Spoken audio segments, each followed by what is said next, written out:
Ora che sei su, vola più in alto che puoi. Ti amerò sempre, ancor più di prima. Ti ricorderò con il tuo bel sorriso stampato in faccia. Con queste parole, Angela, la fidanzata di Fayer Benedini, esprime l'immenso dolore per questa perdita, avvenuta ieri mattina, poco dopo le 7:30, come un fulmine a ciel sereno.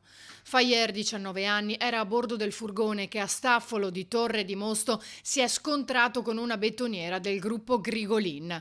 Per lui e per Vincenzo Viscardi, 44enne di Acerra in provincia di Napoli, non c'è stato nulla da fare. L'impatto è stato troppo violento.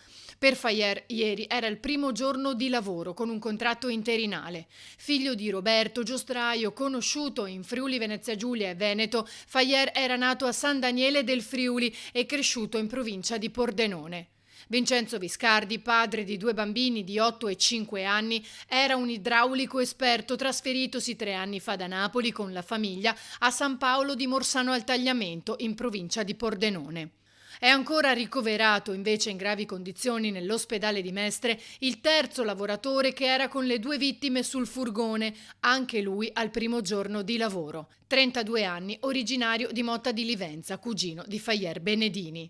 Fuori pericolo il dodicenne che era sulla bicicletta. È lì trasportato in pediatria a Treviso, resta però sotto controllo per il trauma cranico subito nella caduta. Illeso il 56enne di San Stino alla guida della betoniera che è finito nella corsia opposta per scansare il dodicenne che stava attraversando sulle strisce in bicicletta per andare a scuola.